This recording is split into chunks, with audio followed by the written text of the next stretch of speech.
Buenos días, tardes o noches. Finalmente llegamos a este enfrentamiento, y sin nada que decirles, empecemos con el Marine de Doom. Empezando con la cosmología, esto es algo bastante complejo, pero afortunadamente ya tengo un video explicando el plano mortal de Doom, que es la parte más compleja. Resumiendo, el plano mortal de Doom es como mínimo Aleph 1, es decir, posee un número transfinito de dimensiones espaciales. Sin embargo, puede escalar incluso más, prácticamente equiparando a lo que se conoce como el universo von Neumann, y ahora explicaré esto. Primero debemos entender qué son las posibilidades nomológicas. Estas son básicamente posibilidades de todo aquello que puede suceder bajo las leyes naturales.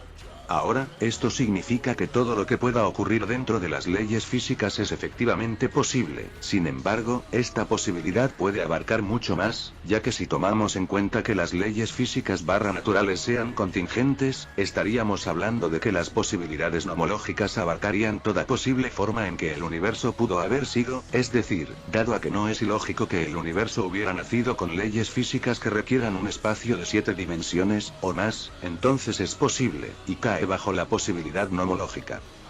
Ahora, para cuantificar correctamente el alcance, usaremos de referencia la versus Battle de Wiki, y es que el nivel universal bajo se basa en toda la dimensionalidad posible, basándose en el universo von Neumann.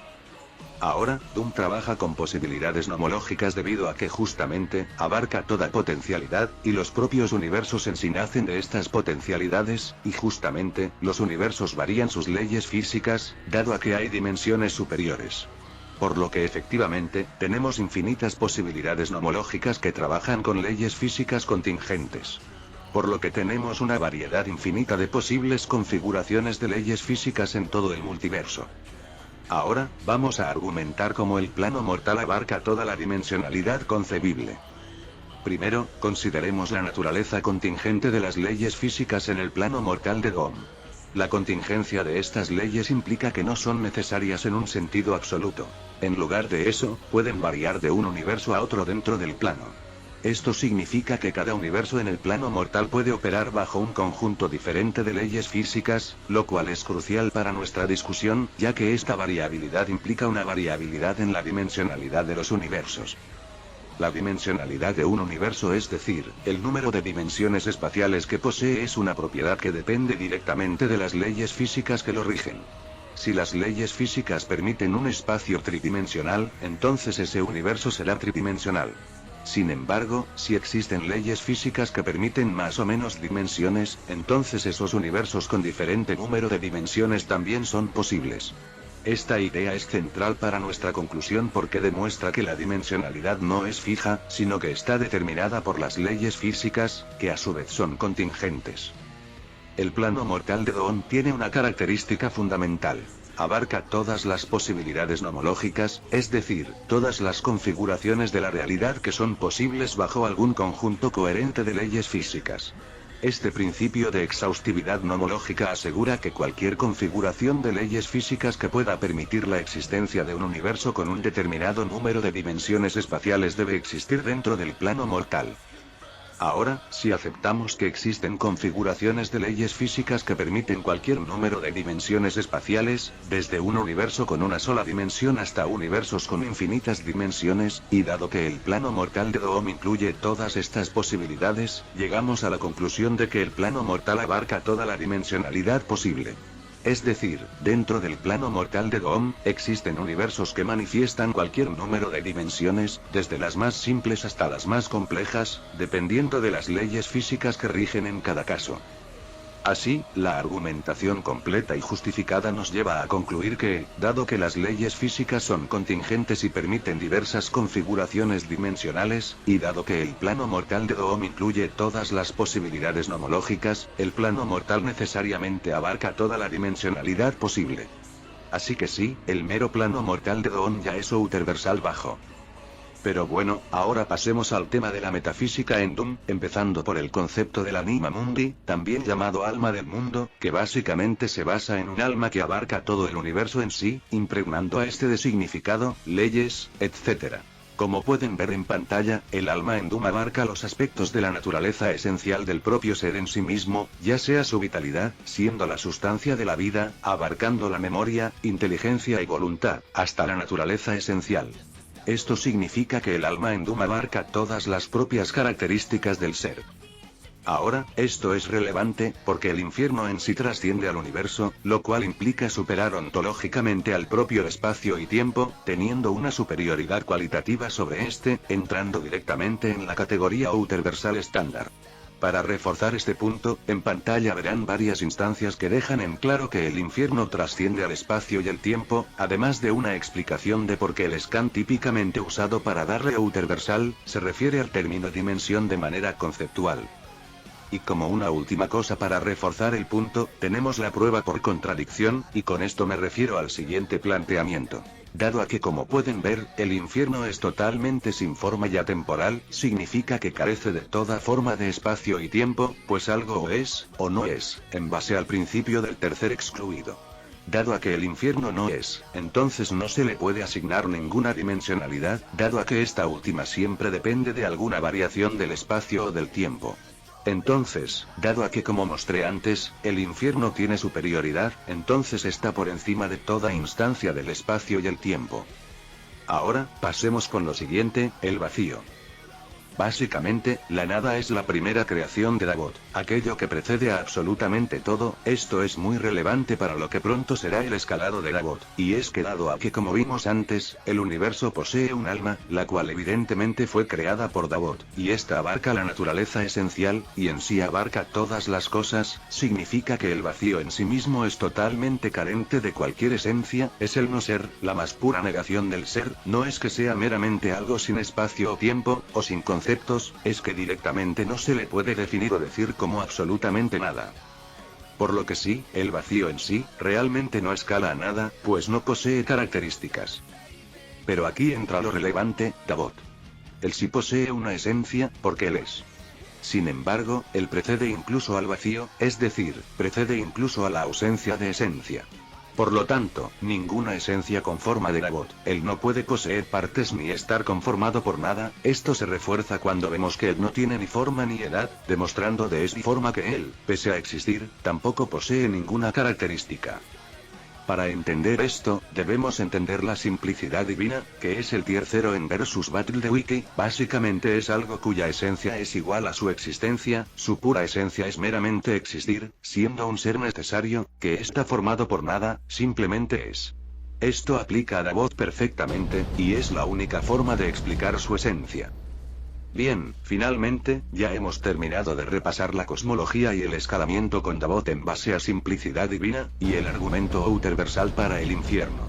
Ahora podemos pasar al siguiente tópico, las habilidades, y esto ya lo haremos más resumido. Simplemente posee full arsenal, dado a que él absorbe las habilidades de aquellos a los que asesina, y justamente escalaría de todas las habilidades de Davot, el cual posee una omnipotencia lógica dado su acto puro e infinitos poderes, y en su vídeo tendrán una explicación más detallada.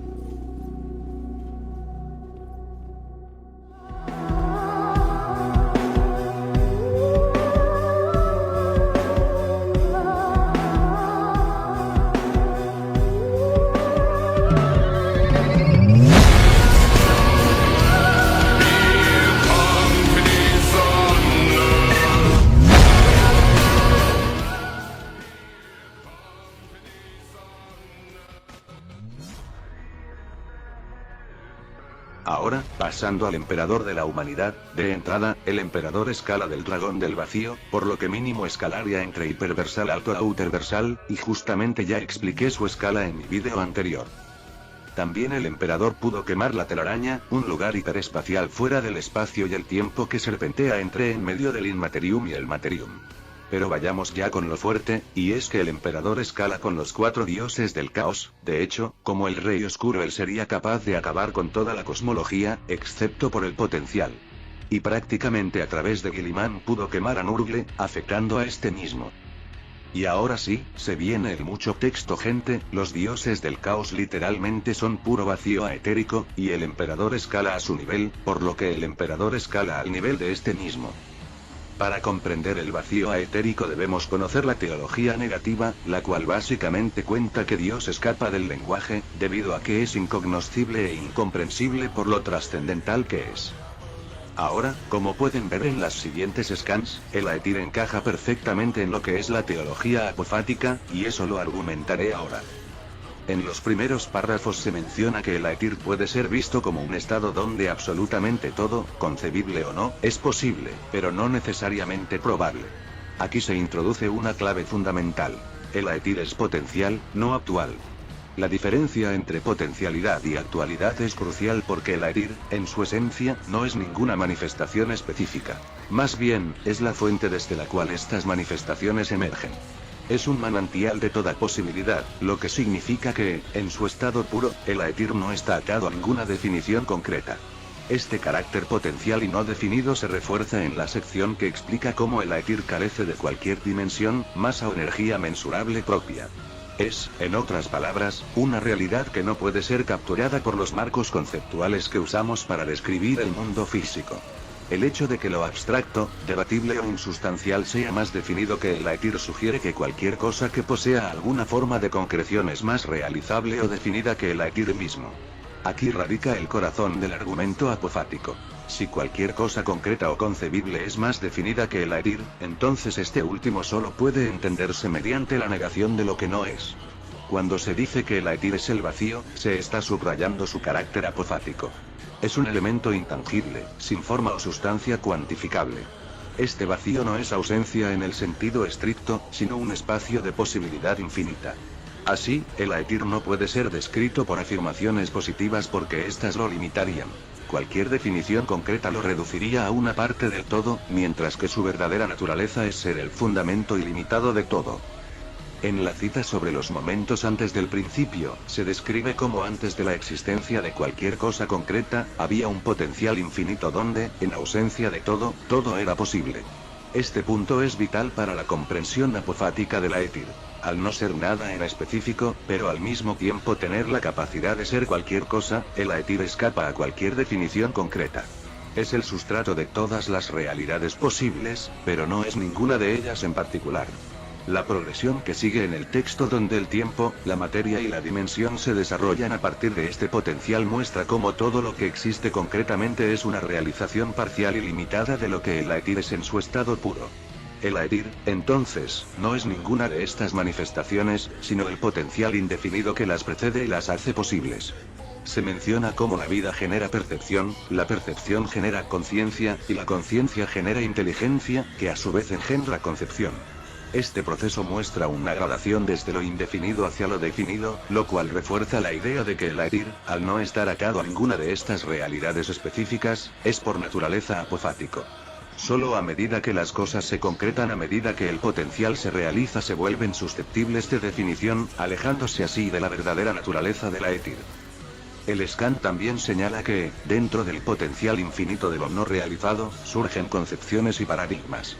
Estas entidades comienzan a adquirir forma y a hablar palabras tan gloriosas como terribles.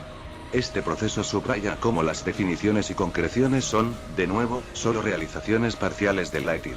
El Aetir, por sí mismo, no es ninguna de estas concepciones ni paradigmas, sino el campo indefinido donde estas realidades surgen y se desarrollan. El uso de palabras para esculpir la realidad refuerza la idea de que el Aetir en su estado original no puede ser comprendido positivamente. El lenguaje, al ser una herramienta de concreción y definición, falla en capturar la naturaleza pura del Aetir, que es indefinible e ilimitada. Ahora, finalmente ya tenemos que el emperador como máximo escalaria a un ser apofático, mientras que el Slayer se estanca en la simplicidad divina. Ahora les explicaré por qué la apofatía es superior. En términos de trascendencia pura, se podría argumentar que un ser apofático trasciende aún más que uno con simplicidad divina. La razón es que un ser con simplicidad divina, aunque perfectamente uno e indivisible, todavía permite ciertas afirmaciones positivas, como es bueno, es omnisciente. En cambio, un ser apofático niega incluso estas afirmaciones, situándose en un nivel de trascendencia en el que ni siquiera las categorías más abstractas se aplican. Y ahora se preguntarán, entonces ¿por qué Dagon les gana a los dioses del caos? Pues es simple, en ese momento no había tenido en cuenta la naturaleza del vacío aetérico, si quieren, pueden interpretarlo así. La esencia etérica de los dioses y el emperador estarían en top 1, luego estaría la esencia divina de Gabot y el Slayer, luego estaría la manifestación disforme de los dioses del caos, y en lo último estarían las manifestaciones físicas de Gabot y el Slayer. Y ahora sí, termínenos esto de una vez, cualquier duda déjenla en los comentarios. Buenas noches.